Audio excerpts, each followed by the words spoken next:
Hello students. तो last class में हमने अल्फा पार्टिकल है ना, स्कैटरिंग है ना, एक्सपेरिमेंट देखा था है ना। आज हम पढ़ने वाले हैं रदरफोर्ड है ना, न्यूक्लियर मॉडल। सो वहाँ हमने ऑब्जर्वेशन और कंक्लूजन देखा था, लेकिन अब एक्चुअल है ना रदरफोर्ड है ना न्यूक्लियर मॉडल हम पढ़ेंगे है ना। न्यूक्लियर मॉडल ऑफ एटम हम पढ़ने वाले हैं ना। एटम हम पढ़ने वाले अभी। तो देखिए, पहली बात इन्होंने क्या बोली थी, इन्होंने बोला था कि हेवी है ना पॉजिटिवली है ना चार्ज्ड सेंटर है ना प्रेजेंट इन द एटम है ना कॉल्ड न्यूक्लियस है ना। So it contains proton plus neutron. फिर उन्होंने एक है ना एक डाटा दिया, बोला कि डाया ऑफ है ना, डाया मीन्स डायामीटर है, dia of the atom upon है ना dia of the nucleus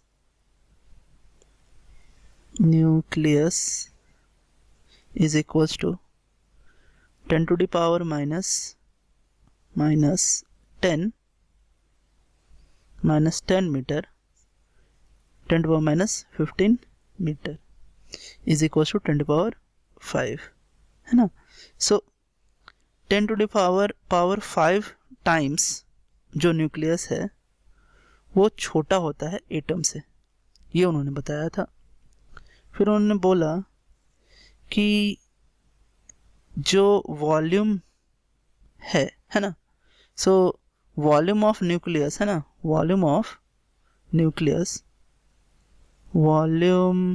of nucleus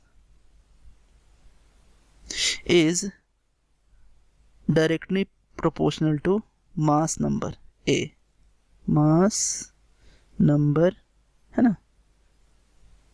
so volume of nucleus को हम क्या कर सकते हैं, अगर R हमने मान लिया है, क्या रेडियस ऑफ न्यूक्लियाई मान लिया है, सो हम बोलेंगे कि R cube is directly proportional to A, and जब हम इसे ऐसा भी लिख सकते हैं, अगर दोनों साइड हमने क्या लिया कि 1/3 एंड रूट, ये एक्चुअली 3 ले लिया है ना, 3 रूट तो लिख ही रहा हूँ मैं, तो इसलिए यहाँ ओनली क्या होगा कि 3 ही होगा है ना। सो 3 और ये ऐसा 3 ले लिया, तो हम कह सकते क्या कि R is directly proportional to A to the power 3, और जब हम ये प्रोपोर्शनलिटी साइन हटाएंगे, so R is equals to R0 A to the power 1/3 हो जाएगा। ये R एक क्या है आपका, R जो है ये R एक आपका R0 एक आपका क्या है, कांस्टेंट है ना, proportionality constant, and this constant is equals to 1.33 into 10 to the power -15 metre होता है ना।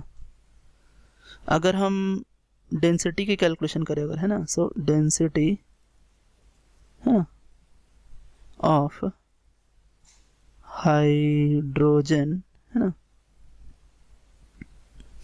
न्यूक्लियस अगर हम निकालने की कोशिश करें, न्यूक्लियस अगर हम निकालने की कोशिश करें, देखिए क्या है, अब डेंसिटी जो होता है आपका क्या होता है, density is equal to mass by volume. So हम क्या कर सकते हैं कि हम यहाँ पर ये ए ले लिया, मास नंबर ऑफ, है ना, आपका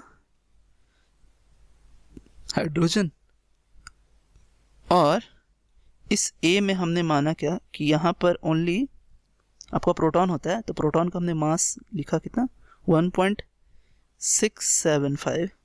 ये ए एक्चुअली हाइड्रोजन के लिए क्या होता है, 1 होता है, जो कि सिर्फ प्रोटॉन होते हैं यहाँ पे, है ना, और कुछ नहीं होता हाइड्रोजन के लिए, इंटू 10⁻⁻24, है ना, अपॉन यह होता है आपका ग्राम, है ना, और वॉल्यूम हम क्या करेंगे, 4/3 into pi into R0 into A⁻⁻1/3 का क्यूब। और जब हम R0 की वैल्यू 1.33 इंटू 10⁻⁻15 m रखेंगे, A की वैल्यू 1 रखेंगे और पाई की वैल्यू 3.14 रखेंगे, तो ये सब रखने के बाद अपने को क्या मिलने वाला है यहाँ पे, सो 1.685 इंटू 10⁻14 ग्राम पर सेंटीमीटर क्यूब आपका क्या होगा, डेंसिटी आएगा। तो इतना हाईली डेंस होता है आपका हाइड्रोजन का न्यूक्लियस। अब खास बात क्या है कि यहाँ पे एक और बात उन्होंने बोला था, क्या है ना, उन्होंने बोला कि देखिए कि इलेक्ट्रॉन्स, उन्होंने सब कुछ न्यूक्लियस के बारे में बताया, न्यूक्लियस अंदर प्रोटॉन और न्यूट्रॉन होते हैं। इलेक्ट्रॉन के बारे में उन्होंने बताया कि इलेक्ट्रॉन्स जो होते हैं वो न्यूक्लियस के चारों ओर ऑर्बिट्स होते हैं इस तरीके से, है ना, सो n = 1, n = 2, n = 3 and n = 4। वहाँ इलेक्ट्रॉन्स जो है वो रिवॉल्व करता है just like planets revolve around the sun. So देखिए, सो इलेक्ट्रॉन्स, है ना, revolve around the nucleus in close orbits like planets, है ना, revolve around the sun, है ना।